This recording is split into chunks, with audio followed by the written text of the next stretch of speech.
সে গর্ভবতী হয়ে গেল কিনা বা তার অনাকাঙ্ক্ষিতভাবে কোনো বাচ্চা নষ্ট হলো কিনা।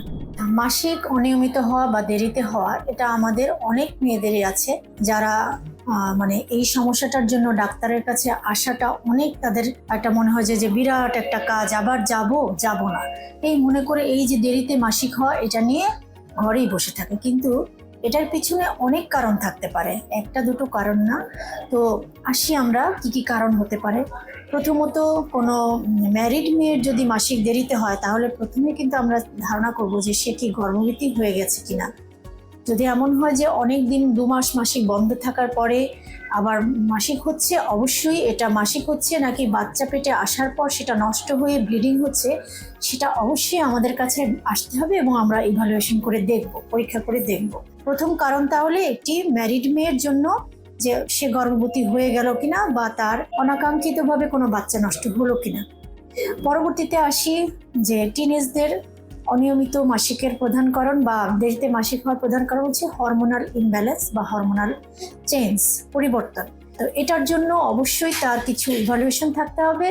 তার কারণ হচ্ছে অনেক কারণে যেহেতু হয়, সেটা যদি সঠিক চিকিৎসা না করা হয় তাহলে এটা একটা রোগে পরিণত হয়ে যেতে পারে স্থায়ীভাবে। তৃতীয়ত আমি বলবো পিসিওএস অনিয়মিত মাসিকের একটি প্রধান কারণ, যেটাকে অবশ্যই চিকিৎসার আওতায় আনতে হবে এবং তার প্ল্যানিং লাগবে যে কিভাবে সে পরবর্তীতে চলবে। এরপরে আসি যে ওজন কম বা বেশি। কোনো মেয়ের অতিরিক্ত বয়সের তুলনায় কম ওজন থাকতে পারে বা বয়সের তুলনায় বেশি ওজন থাকতে পারে, যে দুটোই নিয়মিত মাসিক হওয়ার বিরোধী, যার কারণে তার অনিয়মিত মাসিক হতে পারে এবং দীর্ঘদিন এটা কন্টিনিউ করলে পরে একটা মেয়েদের যে স্বাভাবিক একটা ডিম ফোটার বা ওভুলেশনের একটা ব্যাপার আছে, সেই জিনিসটা থেকে সরে আসে সেই মেয়ে। এরপরে বলবো যে ফাইব্রয়েড বা টিউমার।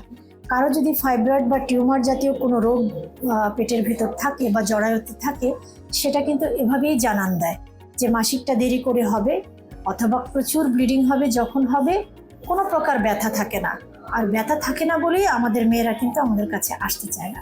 পরবর্তীতে আসবো, কেউ যদি হরমোনাল বা বার্থ কন্ট্রোল পিল বা কোনো ইনজেকশন বা কোনো প্যাচ বা অন্য কোনো কিছু ইমপ্ল্যান্ট এগুলো ব্যবহার করে থাকে, সেক্ষেত্রে দেরি করে মাসিক হতে পারে।